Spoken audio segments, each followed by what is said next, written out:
Hi viewers, welcome to Sci-Fi Depths, your gateway to the future beyond imagination. By the time the pressure doors of the descent capsule sighed open, the human had already decided that anyone who called diplomacy a soft assignment had clearly never been dropped alone into an alien abyss with ceremonial clothing and no visible exits. Cold blue light poured into the capsule in trembling ribbons. Beyond it, the submerged temple of Narithve rose in impossible silence, its arches curving upward like the ribs of some sleeping giant buried beneath the sea. The stone was not stone at all, not in any way he understood. It breathed. Faint veins of bioluminescence moved through the walls in slow pulses, as if the entire structure possessed a heartbeat so old it had forgotten there were younger things in the universe. Water drifted through open galleries beyond transparent force membranes, and schools of silver organisms turned in unison like thoughts changing direction. He stepped out carefully, boots touching the slick dark floor with a sound that vanished almost at once into the vaulted chamber. His name was Adrian Vale, representative of a species with a spectacular history of entering sacred places, as though they had already bought the property. At the moment, however, he felt less like an envoy and more like a man who had made several poor life choices in a row. The attendants waiting for him stood in two motionless lines. They were elegant, unnervingly calm, and blue-skinned like figures shaped from moonlit water. At first glance they might have passed for human, until the details refused the lie. The luminous undertones of their skin, the impossible clarity of their eyes, and the long, graceful ears that swept back from their heads with an almost elven fineness. None of them blinked much. Adrian disliked that immediately. He preferred his judges a little more mortal. One of the attendants extended a thin device that looked like a polished shell suspended inside a ring of light. "Your atmospheric comfort index has been calibrated," she said. Adrian took it. "That is the most polite way anyone has ever told me I might suffocate." No one reacted. He glanced from one serene face to another. Tough room. At last, one of the younger attendants made a tiny choking sound, and lowered her gaze so quickly it might have been a spiritual emergency. That small victory kept him going. He was led through the outer causeway of the temple beneath a procession of towering arches. The ocean pressed against the transparent field barriers on either side, dark and endless, alive with drifting lantern creatures that flashed in coded patterns. Above one corridor, a cluster of translucent organisms floated in a slow circle around a metallic spine set into the ceiling. The spine hummed softly. "What are those?" Adrian asked. "Mnemonic witnesses," said the attendant at his side. He looked up again. "Naturally, I was worried they might be decorative. They record emotional resonance for the court archives. That is so much worse." Again, there was no visible response, but the same younger attendant from before visibly failed not to smile. The deeper they went, the stranger the architecture became. Columns branched like coral and nerve tissue woven together. Pools set into the floor held liquid brighter than the sea outside, and shapes moved inside that light without ever breaking the surface. Symbols shimmered beneath his feet and rearranged themselves as he passed, translating his weight, his temperature, perhaps even his uncertainty into a language the temple preferred.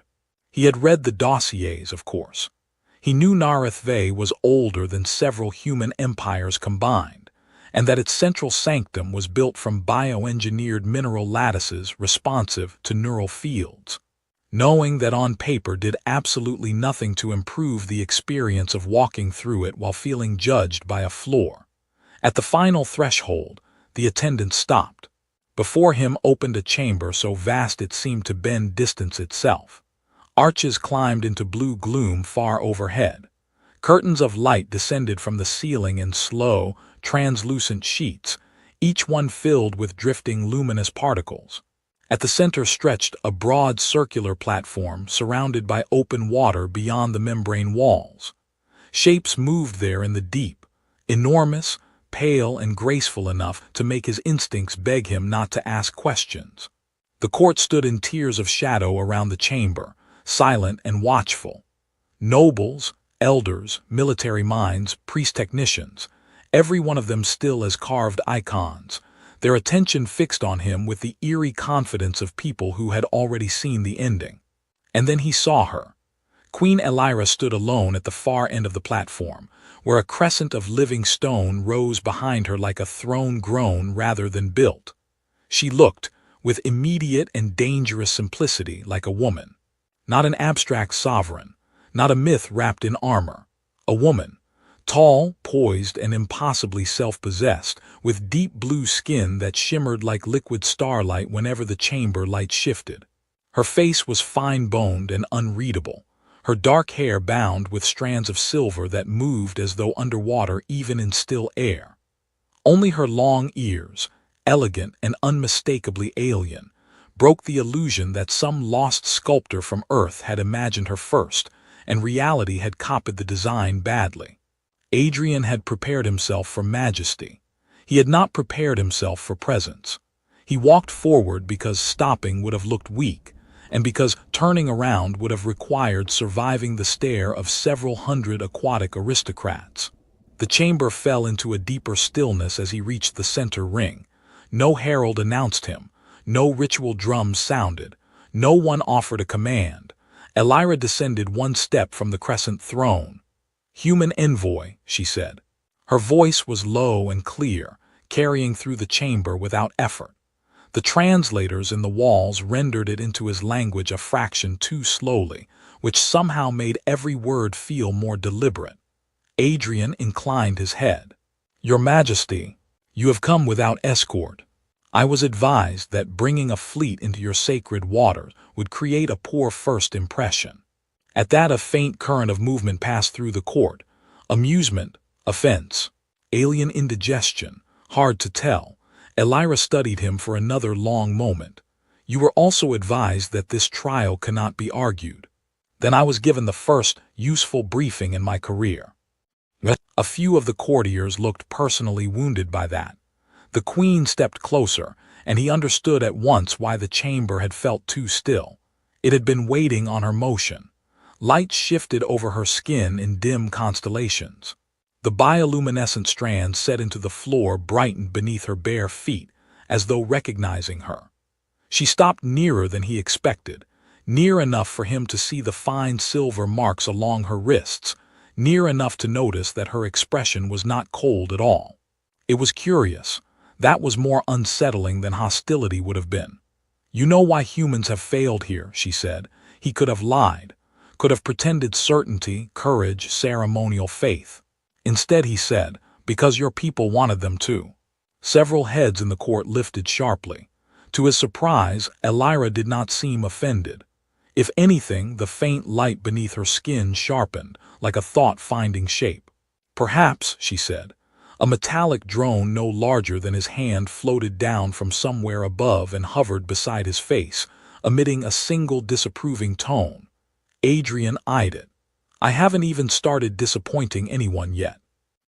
The drone gave another tone, somehow even more judgmental. For the first time, there was no mistaking the reaction in Elira's eyes. It was brief, but it was there. Amusement, quick and bright as a fish turning in dark water. Then the chamber changed. The glowing lines in the floor spread outward from the queen and climbed the pillars in living spirals. The curtains of light thickened. Far beyond the membrane walls, the ocean itself seemed to answer, blooming with blue fire as thousands of unseen creatures lit the deep. The air trembled against his skin. Not sound, not exactly, something closer to thought before language. Adrian's pulse kicked. One of the elders in the shadows spoke for the first time. "Let the bond reveal absence." That did not sound promising. Elira did not look away from him. "No weapon will help you here," she said softly. "Good, I wasn't issued one, budget cuts." Again that dangerous almost smile touched her mouth and vanished. The light reached his feet. At once the temple became aware of him. There was no other way to describe it. The floor warmed. The arches above gave off a low, harmonic vibration. The luminous pools brightened and rippled in patterns that matched nothing visible. Something ancient and intelligent moved through the structure around him. Not mechanical and not organic, but both at once. A mind distributed through living coral circuitry and crystal nerveways, waking to inspect the stranger in its heart. Every instinct he had told him to brace, to defend, to perform strength. But the queen remained still, waiting. The court remained hidden, waiting. The temple pressed against the edges of his thoughts like a hand against glass. And in that impossible, glowing silence, Adrian understood the first truth of the trial. No one here wanted proof that a human could fight. They wanted proof that one could remain. The first sensation was not pain, or fear, or even the humiliating certainty that he was about to become a very educational story told at diplomatic academies back on Earth. It was pressure. Not the physical pressure of the ocean outside the temple walls, though that monstrous weight lay all around them like a sleeping god. This was something more intimate. It pressed at the edges of Adrian's thoughts, testing them the way seawater tests every seam in a vessel. The glowing lines beneath his boots spread wider across the circular platform. They climbed the black-blue pillars in spirals and vanished into the vaulted dark above. The chamber's hanging curtains of light thickened until they looked almost solid, translucent veils woven from liquid auroras. Around the edges of the sanctum, the court remained still, but their stillness had sharpened. Before, they had been watching for embarrassment. Now they were watching for rupture. Adrian took a measured breath. The floating translation organisms circling above him pulsed gold, then violet, then released a string of tones into the air. The shell device around his wrist vibrated once. Resonance threshold achieved. It announced in a pleasant voice, "Please refrain from emotionally fragmenting." Adrian looked at it. That feels like a lot to ask on a first meeting. One of the nobles on the upper tier made a disgusted clicking sound. Another looked as though he had just been forced to observe a lower, life-form attempt philosophy. Adrian was beginning to suspect that irritating them might become the most satisfying part of his assignment. Queen Elira stood 3 paces from him, neither retreating nor advancing. Her expression remained composed, yet the light moving faintly beneath her deep blue skin shifted with unusual restlessness, silver-blue currents traveling along her throat and wrists. She looked less like a monarch carved into perfection now and more like someone listening to a sound no one else could hear. "The temple will reach for memory," she said. "Mine. And mine." That was not in any of the briefings. Adrian frowned. "I thought this was supposed to test me." "It tests what forms between presences," she replied. "An isolated mind proves little." He almost laughed at the way she said it, calm as moonlight, while every nerve in his body screamed that he was standing in the center of a ceremonial machine older than nations, and had just been informed the queen herself intended to plug into the process. From the shadows, an elder's voice cut through the air. "Majesty, distance is prescribed." Elira did not turn her head, so is truth. That moved through the court like a hidden current. No one spoke after that. Adrian could almost hear them revising their expectations in real time. The platform gave a low, harmonic tremor. For one dizzy instant he thought it was moving, but the sensation was stranger than motion. Space within the chamber seemed to deepen and fold. The water beyond the membrane walls brightened with soft constellations as vast creatures passed in the distance, their bodies traced only by the organisms clinging to them in ribbons of green fire. The temple was syncing itself, not with machines, but with nervous systems. A ring of pale symbols ignited around Adrian's feet. He had seen plenty of interface systems in his life. Combat overlays, field-linked AI, med-neural calibration rigs, one truly awful entertainment unit on a long-haul station that insisted on narrating bathroom usage in 3 languages. This was nothing like those. Human technology asked for inputs. Alien technology, at least this alien technology, seemed to assume that once you stood close enough, your mind was already participating. Something brushed his awareness. He stiffened. It was not a voice, not language, more like the outline of a feeling passing against his own, the faintest edge of cool concentration, old restraint, grief folded so many times it had become smooth. Elira's eyes narrowed slightly, and he realized with a jolt that she felt him too. A spike of startled alarm escaped him before he could hide it. The shell at his wrist chimed. Elevated panic detected. Hydration remains acceptable. I'm so glad one of us is thriving, Adrian muttered. This time a few heads in the court actually turned toward the device, as if offended that the sacred technology had learned sarcasm by proximity.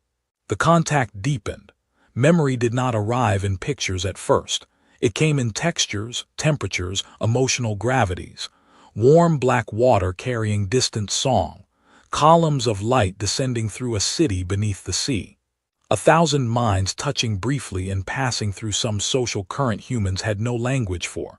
Then loss, sudden and enormous, like an entire reef going dark. Adrian swayed where he stood. He saw children. If they were children, small blue figures gliding between luminous trees rooted to the seafloor. Their laughter translated by the temple into bright pulses against his bones. He saw towers grown from calcium lattices and programmable coral, their surfaces alive with memory filaments storing whole histories in color-coded bioluminescence. He saw battle too, but not like human battle. No smoke, no soil, no crude metal thunder. Streams of engineered organisms turning hostile, songs weaponized through the water, cities dimming one by one. He sucked in a breath. The vision snapped away. He was back in the chamber, knees unlocked only by effort. Elira stood as still as before, but her gaze had changed. There was no distance in it now, only alertness and something dangerously close to recognition. "You felt that," he said quietly. "Yes. And you let me." A long pause. "Yes." That answer unsettled him more than any spectacle. He had expected ritual control, a performance of superiority, perhaps some elegantly disguised act of humiliation. He had not expected access. Trust was too simple a word for it. This was worse. This was vulnerability wearing a crown. The court clearly agreed. "This exceeds custom," one of the military counselors said sharply. "It exceeds comfort," Adrian added before he could stop himself. Several nobles stared at him in mute offense. He looked upward. "What? We're all thinking it." The metallic drone from before floated back down and hovered beside his head again, giving a disapproving trilling note. "Oh, not you," Adrian said. "You're basically a flying accusation." The drone emitted 3 short tones in succession. His wrist shell translated at once. Observer node registers contempt. I register it right back. A sound escaped from somewhere high in the court tiers, quick, strangled, unmistakably a laugh trying very hard to be a cough. Adrian did not look to see who had betrayed themselves. He valued their continued survival. The resonance field intensified with no regard for anyone's dignity. This time when memory came, it braided theirs together. He was standing, no, not standing, suspended, in one of Elira's recollections. A corridor of living glass opened around him beneath miles of sea, blue sunlight broken into columns. Figures moved past, each touching the wall as they went, leaving brief pulses of color that the structure absorbed. A communal archive, he realized, a building that remembered everyone who entered it. Then the memory tilted. It became his own. A station window above Jupiter reflected emergency lights. The cramped laugh of exhausted crewmates sharing noodles from a ruptured heat pouch because the galley printer had died again. Homesickness hidden inside jokes. Fear hidden inside competence. Elira felt that one. He knew she did, because he felt a flicker from her side. Not mockery, not pity, but startled understanding at how often humans wrapped loneliness in humor and called it resilience. The edge of her mouth moved. "Your species makes levity in deprivation," she said. "We also make coffee in deprivation. That's how you know we're advanced. I have reviewed human coffee. And yet you haven't outlawed it. Diplomatic courage." For the first time, Elira's amusement reached her eyes fully. It transformed her face so suddenly that Adrian nearly forgot where he was. The queen did not soften exactly. Softness was too small a word. She became less remote, and that was far more dangerous, because the court saw it too. Their unease thickened across the chamber. The nobles in shadow no longer looked like patient witnesses to a failure already decided. They looked like people watching ancient machinery produce the wrong answer. The symbols around the platform changed. Where before they had spiraled outward, now they curved inward, forming an intricate lattice between him and Elira. Light rose from the floor in threads, crossing the air between them like the beginnings of a bridge. Adrian felt the temple studying that structure with hungry intelligence, comparing signal to signal, pulse to pulse, not measuring obedience or dominance but compatibility of some stranger kind. "What is it doing?" he asked. Elira did not look away from the luminous web forming between them. "It is searching for refusal." "That sounds healthy. It was designed after a war." "Well, that explains the mood." One elder stepped forward from the shadows at last, robes edged in living pearl circuitry. "The human will recoil. They always recoil." Adrian turned his head slightly. "In fairness, you built a palace therapist under the ocean and didn't warn me." The elder seemed uncertain whether he had been insulted, which Adrian considered a promising sign. But underneath the wit, something colder was taking shape. He could feel it in the temple's deepening hum, in the way the water beyond the membranes pulsed brighter, in the tension traveling through the court like static before a storm. This was no longer a ceremonial exercise. Somewhere beneath tradition, beneath politics, beneath the thick crust of everything both civilizations had decided about each other, an older mechanism was waking. And it had not yet finished with either of them. The temple did not merely hum now. It listened. That was the worst part. Adrian had dealt with machines, governments, military AIs, 1X who could weaponize silence like a licensed professional, but nothing in his life had prepared him for the sensation of standing inside an ancient alien sanctuary and feeling architecture pay attention to him. The glowing lattice suspended between him and Queen Elira brightened in slow pulses, each thread of light-shifting tone, as though translating something neither of them had agreed to say aloud. No one in the court moved. Their stillness had become a kind of pressure of its own. Adrian exhaled through his nose. "I'm beginning to miss straightforward danger, a weapon, a trapdoor, a polite toxin." The metallic observer drone circling his shoulder emitted a crisp descending tone. His wrist shell answered at once. Observer node notes instability masked as humor. Adrian looked at it. Observer node can write that in its diary. The drone rotated once, affronted in several directions at once. If the temple appreciated comedy, it did not show it. The luminous strands between him and Elira tightened, becoming finer, brighter, almost nerve-like. He could feel the resonance field probing for mismatch. Not thoughts exactly, not secrets in the crude human sense. It was searching for fracture lines, where intention split from instinct, where fear bent into aggression, where pride disguised itself as certainty. And every time it touched one of those places in him, it found him still standing there. Which, in his opinion, was frankly rude. Elira remained opposite him, poised within the shifting light as if she had been shaped by it. Yet the deeper the field went, the less she resembled the distant sovereign the court wanted, and the more she seemed like a woman holding herself inside discipline by sheer will. The faint bioluminescent currents beneath her blue skin had become restless. They moved along her throat, her wrists, beneath the line of her jaw, betraying changes in emotion too subtle for words and perhaps too private for her own liking. The court noticed.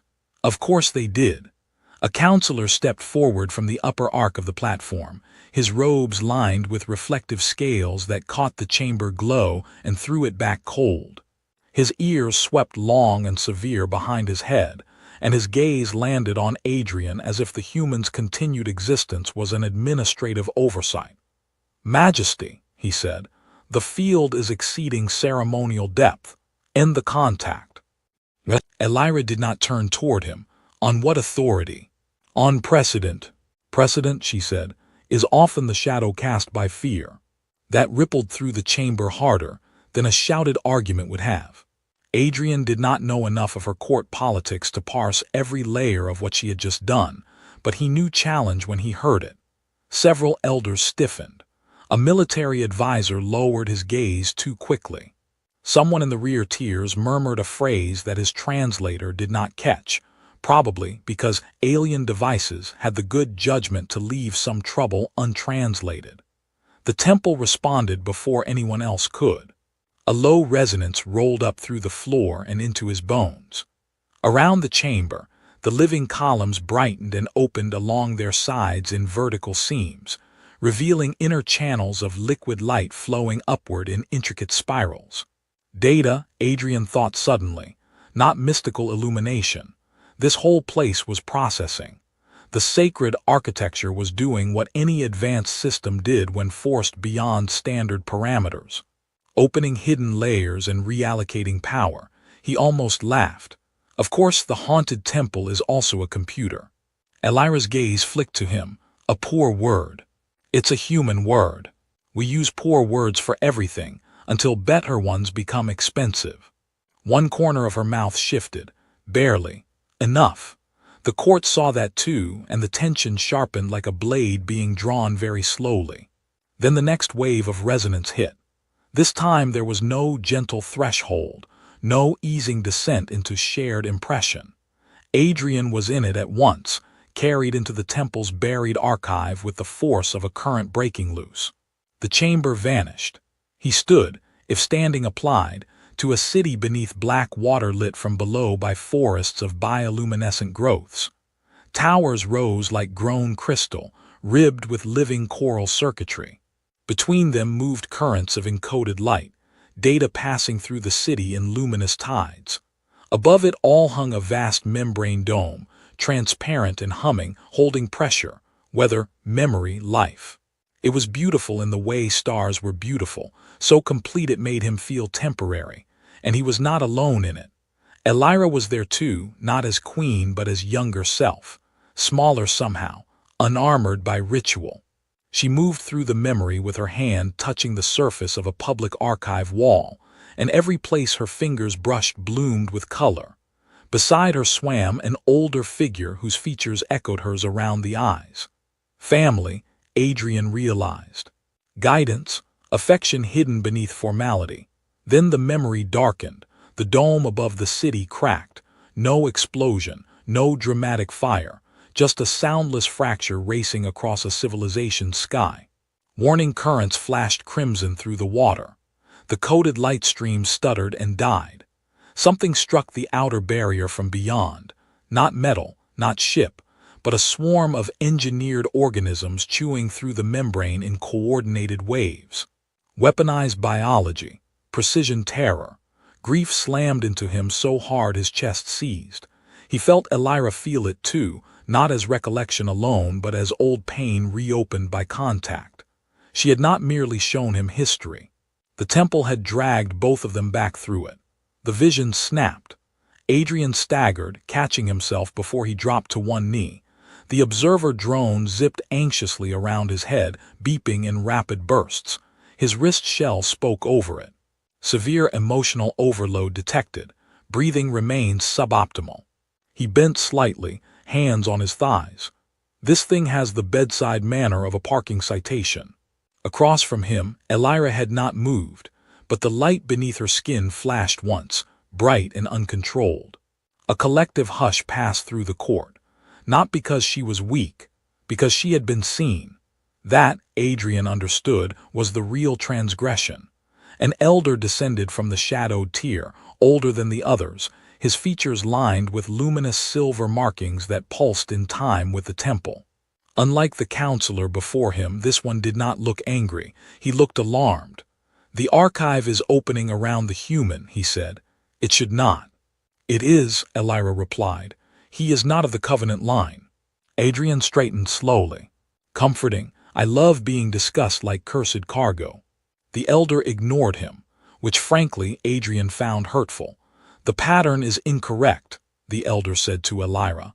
No human has maintained coherence beyond the second depth. Adrian blinked. There were depths. The wrist shell chimed. You are in the third. He stared at it. You really lead with that now. The drone emitted a sympathetic tone, or perhaps a smug one. Alien tech had no respect for emotional clarity. The elder's eyes finally shifted to Adrian. They were not cruel. That would have been simpler. They were burdened, as though he were forcing a possibility into existence that history had spent a long time burying. You do not recoil, the elder said. Adrian considered that. I am recoiling internally at truly historic levels. A few figures in the court failed, very briefly, to remain entirely dignified. The elder did not smile, but neither did he dismiss the answer. And yet you remain. That sentence settled over the chamber with more weight than accusation, because it was true. Adrian remained. He remained while the temple searched him for the old human reflex to seize control. He remained while Elira's memories bruised through him with impossible intimacy. He remained while the court glared, while the architecture awakened, while every survival instinct urged him to protect himself by becoming harder, colder, simpler. He did not, and that more than anything else seemed to frighten them. The luminous channels within the pillars widened. Across the membrane walls, the open sea answered with a bloom of blue and green fire as vast creatures circled beyond sight. Symbols long buried beneath the platform surfaced one by one, not projected but grown out of the living mineral itself. The temple was no longer evaluating a guest. It was recognizing a condition. Adrian felt it before anyone spoke. The field between him and Elira was changing shape. At first it had been a test lattice, probing, comparing, searching for collapse.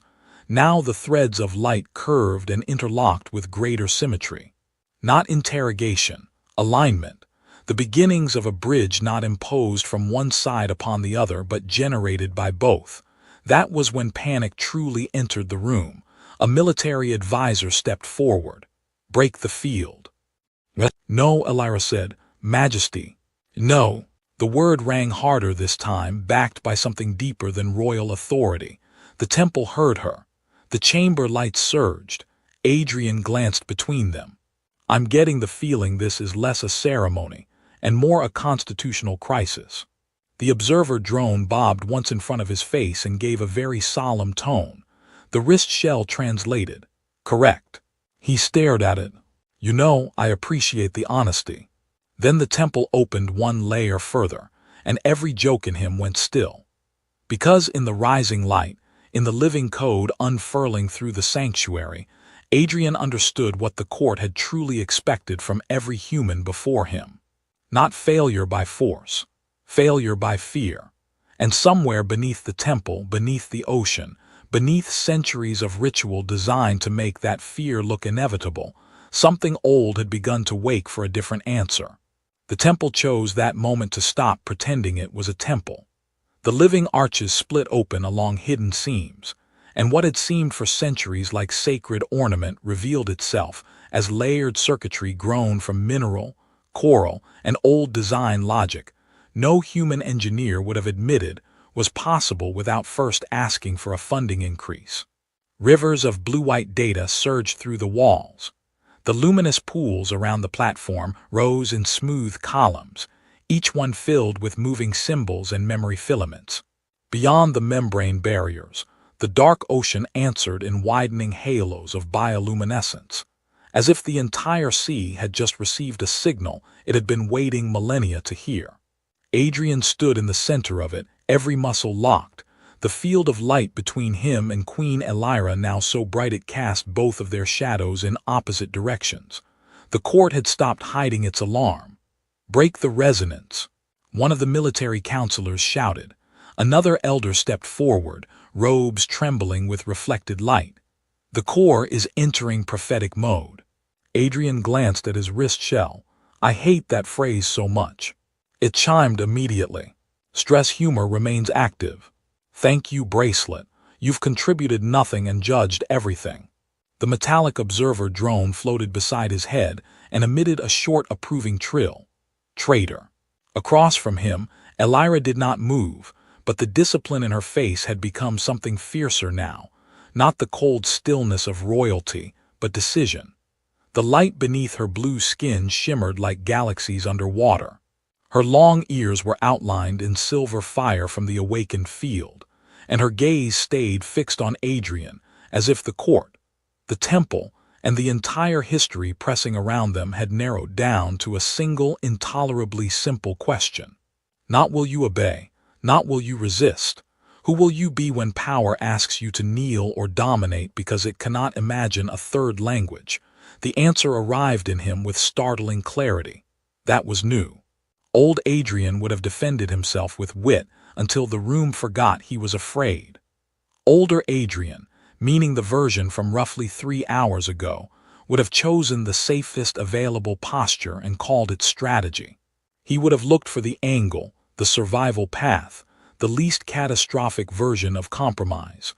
But the temple had dragged him through too much for that. Elira's memories had burned through his assumptions. Her people's grief was no longer an abstraction. Neither was the uglier inheritance of his own species. He had seen how this trial had been rigged by history into a machine that offered only familiar human mistakes. Conquer, submit, panic, perform. He finally understood that the test had never been whether he could prove humanity's strength. It was whether he would refuse its oldest reflex. The floor beneath him pulsed once. A circle of symbols rose around his boots and tightened. A voice emerged from everywhere at once, not spoken, not translated, but made legible by the temple directly inside the mind. Claim or yield. The court stilled as if the sea itself had frozen. There it was, the trap made sacred by repetition. Adrian let out one breath. You really need more options in your user interface. Nobody laughed. Sensible, considering the circumstances. Elira took one step toward him. Gasps broke from several tiers of the court. The resonance field blazed, but she kept walking until only a narrow span of living light remained between them. Do not answer the old way, she said softly. That alone told him everything he needed to know. For all her majesty, she had been asked that same question her whole life in 100 different forms. Rule or be ruled. Distance or weakness, perfection or vulnerability. She had worn a crown inside a cage and made it look like grace. Adrian lifted his head. I'm beginning to think your traditions need an editor. A flicker of amusement touched her eyes. An editor, someone who cuts the repetitive parts and saves civilizations from themselves. Then speak carefully, human. The temple is recording. He looked around at the awakened sanctuary, the horrified nobles, the old mechanisms surfacing from ritual into raw purpose. Then he looked back at her, and instead of claiming or yielding, he reached out his hand, not toward the crown she did not wear, not toward the field to seize control, toward her. There was a suspended instant in which every current in the chamber seemed to stop. Then Elira understood. Her expression changed, not into softness, not exactly, but into something rarer. Relief, perhaps, wonder stripped of its caution. She raised her own hand and placed it against his across the final veil of light. The resonance did not shatter. It completed. The chamber erupted. The luminous bridge between them unfolded into a vast lattice that shot upward through the arches and down into the platform beneath their feet. The pools burst into spirals of encoded radiance.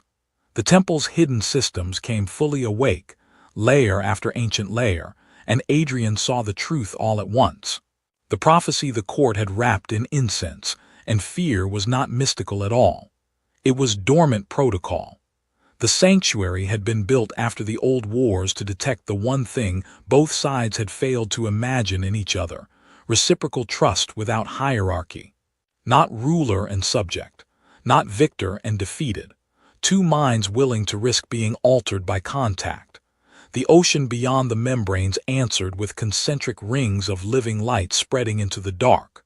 Enormous shapes turned in the deep, drawn by the activation. Across the inner walls, memory vaults opened, releasing stored histories into the air as transparent currents of image and code. Ancient failures, broken treaties, human extraction fleets, alien counterstrikes, lies sanctified by mourning. All of it rose where the court could no longer deny it. The elder with the silver facial markings sank slowly to one knee. "The equal bond," he whispered.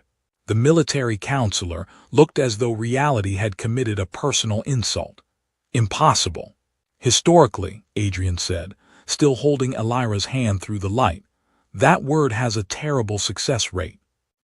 This time, absurdly, a few people did laugh, very quietly, very unwillingly, but the sound cracked the panic open. One of the younger attendants, the same one who had nearly smiled at his first joke, pressed a hand to her mouth and stared up at the awakened vaults with tears in her eyes. The observer drone circled above Adrian and Elira in a tight, ecstatic loop, then emitted a rising series of tones. His wrist shell translated with solemn dignity. Observer node revises prior contempt. Adrian blinked. "That is the closest thing to affection I've received all week." The Queen's fingers tightened just slightly against his. And because the temple was still listening, because truth had become unavoidable in that place, Elira spoke not as sovereign to emissary but as herself. "They taught us that humans would only understand domination," she said, her voice carrying through the chamber. "You were taught that we demanded surrender. Both civilizations preserved their fear and named it wisdom." No one interrupted her now. The bond did not accept either lie. The elder lowered his head. "Then the trial was corrupted long ago." "It was narrowed," Elira replied, "by grief, by caution, by those who mistook survival for wholeness." Adrian felt the words land inside him too. He thought of Earth, of every briefing, every warning, every polished political sentence shaped by old humiliation and old suspicion. He had come here expecting to survive an alien judgment. Instead, he had been forced to notice the borders inside himself, the quick cynicism, the instinct to disarm emotion with humor before it could matter. The jokes were still there. He suspected they always would be, but they were no longer armor first. Sometimes they were simply breath. He looked at Elira. "So what happens now?" That at last made the whole chamber flinch, because there was no ritual answer ready to save them. The Queen turned to face her court, still standing beside him, not above him, beside him. "Now," she said, "we stop rehearsing a war that is already dead." Silence followed, vast and difficult. Then the silver-marked elder rose slowly, like a man climbing out of centuries. He struck the base of his staff once against the living floor. "Open the historical vaults," he said. "Transmit the unredacted record to the outer councils." Several nobles recoiled as though he had suggested setting fire to the moon. The younger attendant stepped forward next. "Prepare diplomatic channels," she said, voice shaking but clear. "Not ceremonial ones, real ones." The military counselor stared around him in disbelief. "You would rewrite the covenant because of one trial." Elira's gaze hardened. "No, because the trial remembered what the covenant was for. That ended it, not all resistance, not all fear. Those would survive, as such things always did. But the old certainty was broken, and everyone in the chamber knew it. The light slowly softened. The temple, satisfied or merely less dramatic, began folding its awakened systems back into architecture. The torrents of memory withdrew into their channels. The halos in the sea beyond widened and faded into drifting constellations. The field between Adrian and Elira thinned until at last there was no barrier at all. Her hand remained in his for a moment longer before she let go. The loss of contact felt oddly cold. Adrian glanced at the observer drone, which now hovered at shoulder height like a tiny, overinvested librarian. "I assume this means I passed." The wrist shell chimed, terminology inaccurate. He sighed. "Of course it is." Elira turned back to him, and the faintest smile touched her mouth, no longer hidden from the court. "You did not pass," she said. "You answered." For once, Adrian had nothing clever ready, and strangely that felt right. When they walked from the central platform together, the court parted, not in submission, not in triumph, in recognition. Outside the membrane walls, the ocean world of Narithve glowed like a living promise. Behind them, the temple kept its impossible silence, but it was no longer the silence of judgment. It was the silence that follows a locked door opening. By the time Adrian reached the ascent causeway, he understood that neither peace nor chaos would arrive neatly from what they had done. There would be councils, denials, negotiations, strategic outrage, at least 3 committees designed to strangle hope with procedure, and probably a human admiral somewhere already composing a speech that would make everything worse. But the old ending had been interrupted. That mattered. He looked back once. Queen Elira still stood beneath the arches, silver light moving softly over her blue skin, her long ears outlined against the dim radiance of the sanctuary. She lifted her hand in a gesture too small for ceremony,